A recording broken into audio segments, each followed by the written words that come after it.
Hey everybody, Katie here, head coach at Reorigin. I am here with one of our amazing coaches, Cam, just to get a little bit more of a background around Cam's story, what brought him to Reorigin, what he got out of Reorigin, and why he decided to become a coach, and a little bit about what that process was like. I just started to see the benefits quite quickly. I could just feel the shift mentally, my thought processes and how I was viewing the world and the old thought patterns that pretty quickly I started to see. I was like, yeah, this is the right thing for me.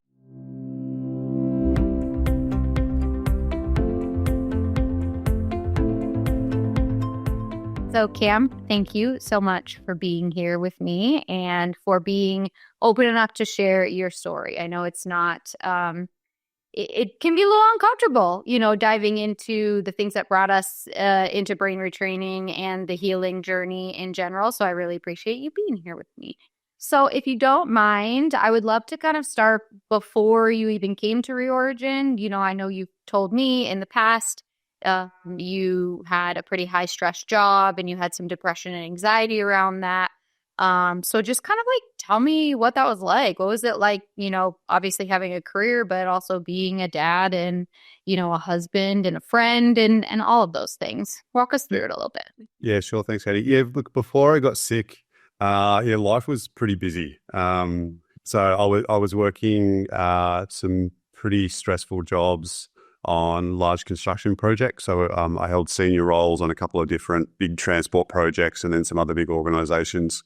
And so they're always stressful. There's always lots going on, lots different dynamics, trying to manage those. So there was always a background level of stress.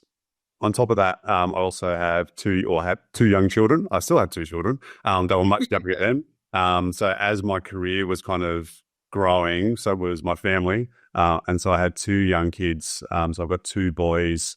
And so navigating, stressful job, and then having kids as well. Both of them are neurodivergent, just to add a little bit more stress into the mix. And on top of that, I was also doing high intensity training pretty much every day. So I was just tipping stress in from every different angle on most days. And the exercise was really great for me, obviously, until it wasn't.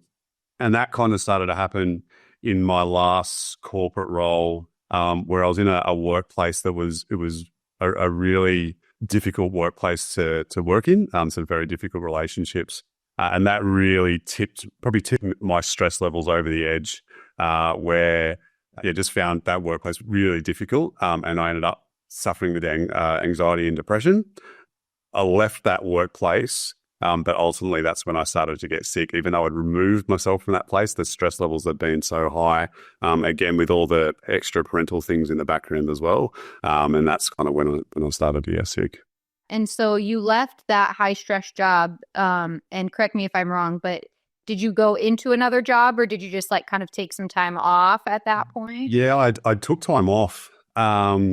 And it was and then I started my own business. And it was actually when I started my own business, that's when I got sick. So it was like re-exposing myself back into work was like, I think my limbic system was like, you're not doing this again. And that's when I think it was a bit of a build up. Like I was definitely, through anxiety, depression, and I was definitely starting to get more and more kind of fatigued. But that's when it really kind of tipped over the edge. That's really interesting. I've heard, I had a very similar experience where, I had a really, a lot of stress going on. And obviously for me, it was right around COVID and, things like that. And so I backed off of work a little bit. And for me, that's when I got sick too. And obviously I can't speak for you, but for myself, I think it felt like my nervous system was finally like, oh, like, she's let her guard down and now we're safe. And so now we can get sick, like now that she's not going a million miles an hour and she doesn't have the time to get sick, it's like, oh, well, now we're not doing as much. So now I can kind of be like, okay, like throw the kitchen sink at you. So I wonder if that was similar for you. Yeah, I dare say there was a lot of that. And the other thing I forgot to add to that you mentioned as well was that overlay of COVID. And so here in Australia, I'm not sure what it was like in the US, but we had lots of lockdowns. So, again, with two young kids, we were locked in the house for long periods of time, and you couldn't get out and about like you usually would. And then, funny, once those restrictions lifted, and then kind of got that bit of a break from work, and then that's when my it all started to kind of unravel. Yeah, I hear that, man. Uh, so tell me a little bit about like what you mentioned it was all unraveling. Like what was the unravel? What did it look like? Yeah, it was. I mean, very similar to probably what a lot of people experience. I had a virus, a nondescript virus. There was nothing like tested. There was nothing that tested for anything specific, and I never got better. It took me a long time to get over it, and then I go, oh, I start to feel good, and then I'd start to exercise, and then I would just drop.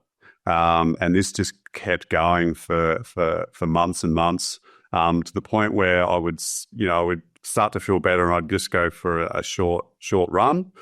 So prior to getting sick, I ran a marathon, and I was doing long distance kayaking and stuff like that. So I was very, very active. And then I would go for like an easy 5K run and then be in bed for a week. And so it was really bizarre. And then it started to deteriorate as well, where it wasn't just exercise, it was just everyday activities would start to just drain me. Yeah, to the point where I couldn't really go and play with the kids. My wife was having to take my kids down to the park to play with them, and I'd had to rest.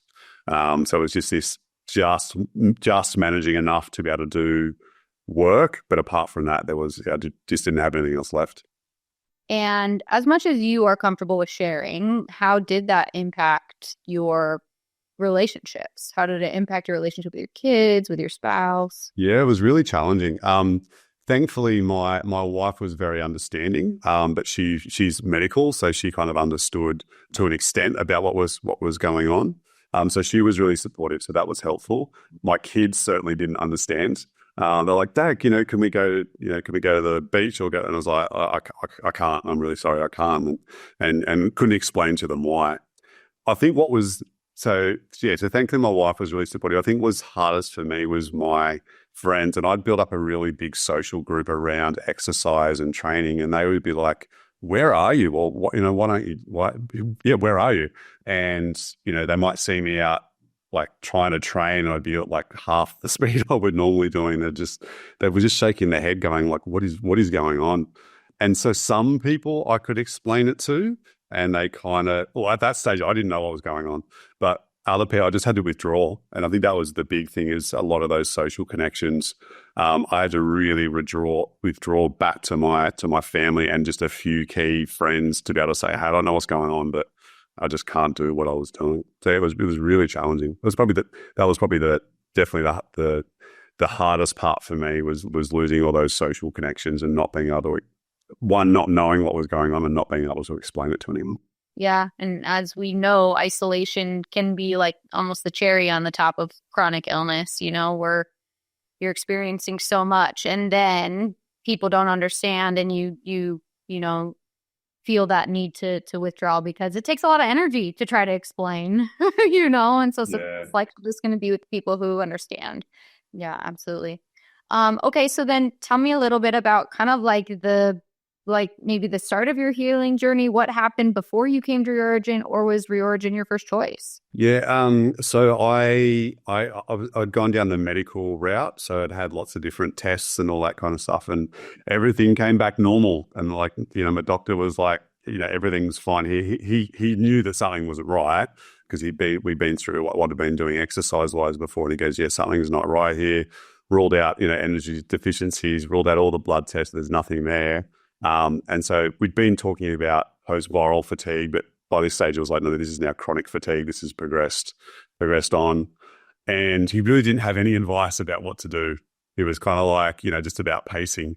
And I was like, and that was probably the hardest thing for me. That was that rock bottom point where I'm like, how can I go from doing all these things that I used to be able to do, that I'm like virtually bedbound? Like that's not me. Like, how is this possible? So I got busy researching, Googling different things to do. And fortunately, one of the first things I found was Reorigin. And so I'd listened to a few different podcasts of different things. And so I started to have an understanding of people recovering from chronic fatigue, and it was lots of lifestyle changes and things like that. So I started to get a sense of maybe this is like, I wasn't stressed at that stage. I thought it was more like an isolation type thing coming out of COVID and trying to be with like more social, and then started reading more and more, and then found Ben's speech on the TEDx program, and then and I just, as I read everything, it was just this massive aha moment when that is me. The mysterious symptoms, the stress, the combination of the virus with acute stress, and that just made absolute sense. So tell me, what was it like when you first joined Reorigin? Like, were you 100% gung-ho in? Was there skepticism? Like, how did it feel for you when you first started getting dialed into the information and the program? It was funny. I sat on it for about, I found it and I sat on it for about a week before I spoke to my wife. I was like, hey, this is going to sound really weird, but I found this program, like you're in neuroplasticity. And she was just like, just try it. Like there's there's nothing to hurt. Like give it a go. And so I was so skeptical. It took me, I mean, I was pretty quick to get it. It was probably a couple of weeks for me to make my mind up. And I was going, I'm just going to try this. Everything I've read just makes sense. And even when I first started, there's high levels of skepticism, but I just went, I'm just going to give this a go. And just seeing people on the forum when I first started posting their wins and all the changes, I'm like, well, okay, well, if it works for them, I was like, I'm just going to give this a go. So yeah, that was definitely challenging at the start, and learning the long form and everything like that. I was like, this is so different to who I am as a person and the things that I do. But I just started to see the benefits quite quickly, not so much in terms of health benefits, like the change in my energy levels, but I could just feel the shift mentally, my thought processes and how I was viewing the world and the old thought patterns, that it pretty quickly I started to see, I was like, yeah, this is the right thing for me, and quite quickly got out of the skepticism part, but yeah, it was certainly there. So, okay, so you mentioned at first you didn't see a lot of physical changes, but you saw the mental changes. I'm going to ask a question that's probably going to be on anybody's mind that is watching this, especially with chronic fatigue or post-exertional malaise, post-viral fatigue. How long until you did start to see physical changes in the symptoms? Yeah, it actually wasn't too long. I think, so I reckon probably within a month, I was starting to get back a little bit of energy. But I also have to say it was not a linear like climb out. Like it was definitely, I started to see like the mental shift was within less than a week, I started to feel changes and just feel a lot more like alert. And then within a few weeks, I was starting to get back to exercise. And then it was a kind of a slow, windy road out of there. But definitely within a week, there was some mental changes. And then within I reckon, 3 to 4 weeks, I was starting to get back out, learning about incremental training and starting to learn what that path out was going to look like. Do you mind sharing the accomplishment that you just sent me the other day so people know Yes. what is possible? It is possible. Yeah. So I did my first half marathon in quite a few years. I think it was before I started the program. It was the last one. It took me 2 years to get back there. But yeah, I did not just a half marathon, but a trail half marathon with like soft sand, big hills and big stuff. Like it was rough. But yeah, I was just, very, very proud moment being out. Just getting to the start line, to be honest, was huge. And then, completing that, I'm still kind of buzzing.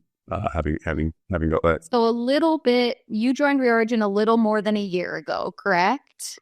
Yeah, it was in 2023, wasn't it? Yeah, so early 2023. Yeah, a little more than a year ago, and you ran a half marathon, and that's pretty incredible. And like you said, it wasn't this perfect linear journey.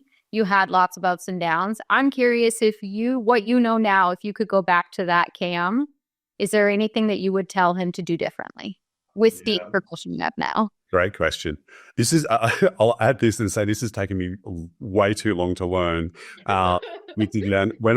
When I first started, because I was so fatigued, I was using all the mood calming activities to like boost my energy up and kind of like lift my mood, which did serve me really well at the time.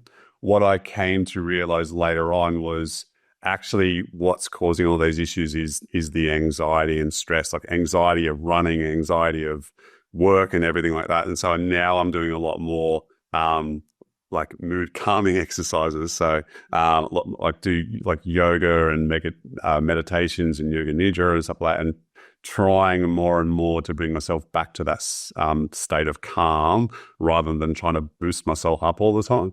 So yeah, if I had my time again, that's where I would start from, is actually calming my nervous system a lot more and really focusing on that. I think I probably could have made that journey a little bit shorter.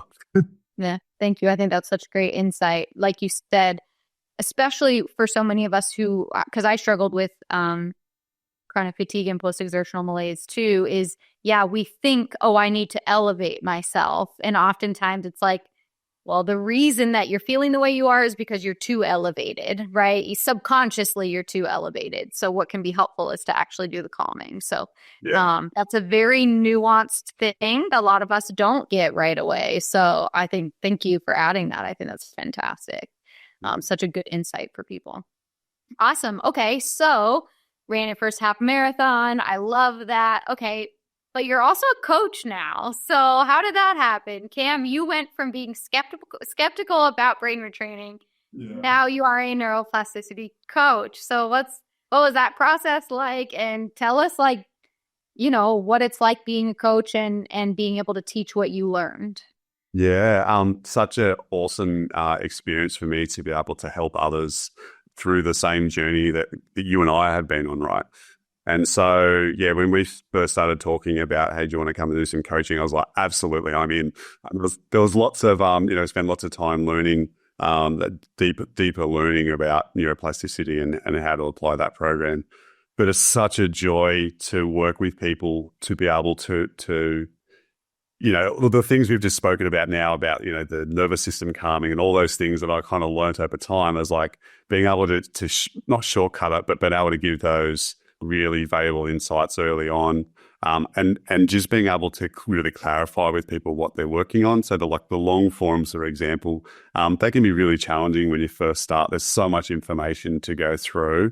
Just being able to take that and really simplify it, just so that people get really clear on what they're working on and the process to keep working on their long form, just to get that clarity around their narrative. What's the narrative that comes up with them, and really working to understand that.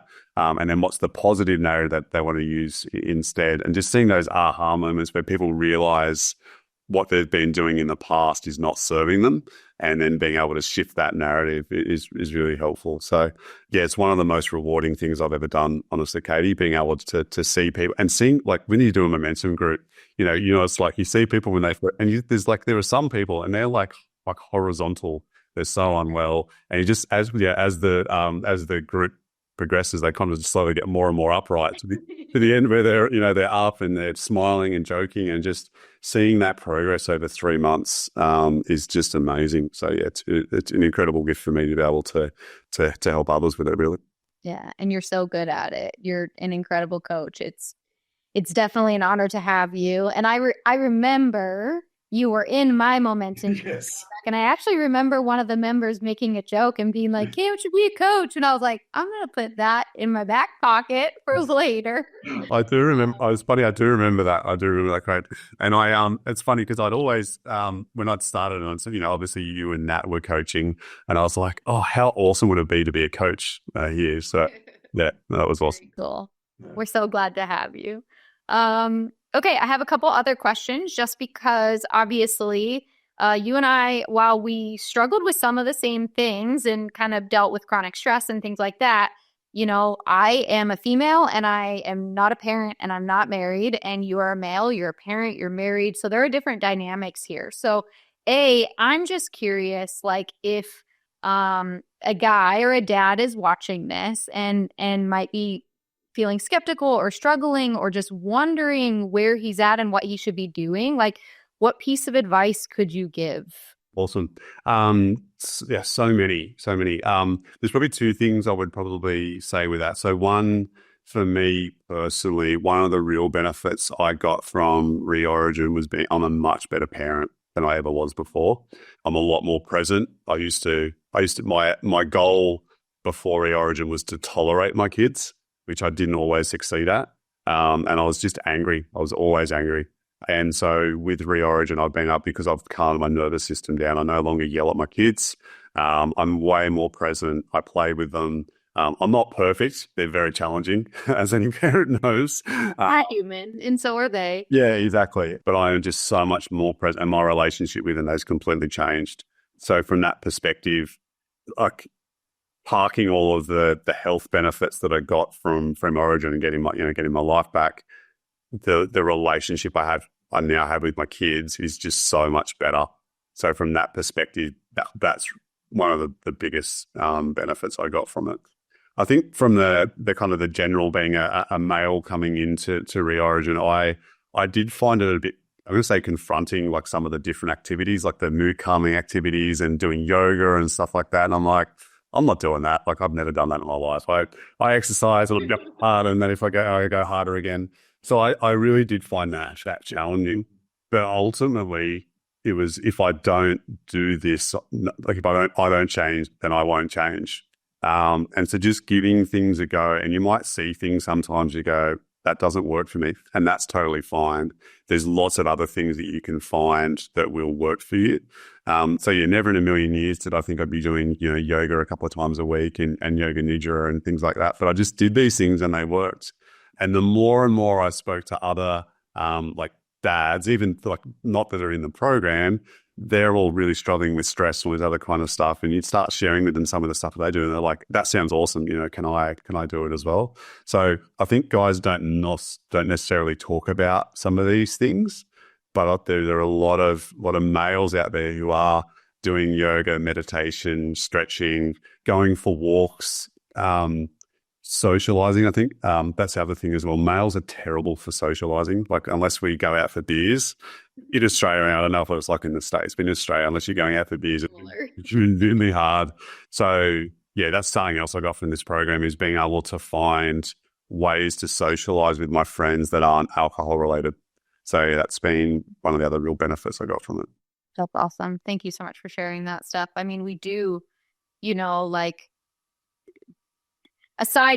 gender aside, there is a big, especially I think in the Western world, there's big struggles with chronic stress and things like that for both men and women for similar reasons and for different reasons too. And there are gender specific things that people struggle with, being a male, struggling obviously with being a dad and what that takes and everything like that. And so I do think it's really valuable for everyone to have this available to them, and have healing available and have nervous system calming available. And that doesn't have to be a gender specific thing at all, that we can all breathe and we can all do yoga and we can all rewire our thoughts and things like that. So thank you for offering your thoughts on that. Okay, let's see. Anything else you want to share? Like what's, aside from running a half marathon, what's like now? Yeah, it's good. It's good. On the last marathon or half marathon the week before, the week after, I did a 2-day hike with my brother. So able to, again, more socializing, getting out in nature. It wasn't like high intensity stuff. It was just, again, I don't think I would have done that pre-Reorigin, and that really embracing and being present with nature. So just a lot more active and finding different ways to be outdoors without everything being high intensity. So that's been a good change. I think I've spoken about family, the difference in my relationship with my kids. I spend so much more time with them, cricket coach and soccer coaching and stuff with my kids. So spending that time with them. So just a lot, I would say active, present, engaged, and just enjoying life a lot more, and just a lot less stressed. I definitely still have some more lofty goals on the running front, but I'll keep those on the down low until I've achieved them.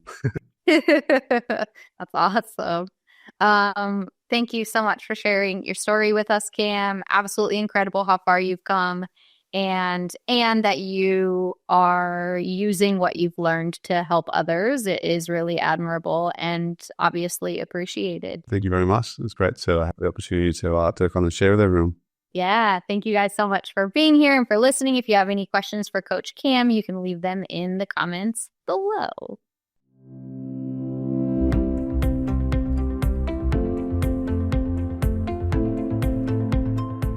Hey guys, hope you enjoyed that video of me and Cam discussing Cam's story. If you want to hear more about all of the Reorigin coaches, including our background and qualifications, you can click here. And if you want to stay tuned to hear more about my story and Natalie's story and how we used Reorigin to overcome our chronic illness, you can click here.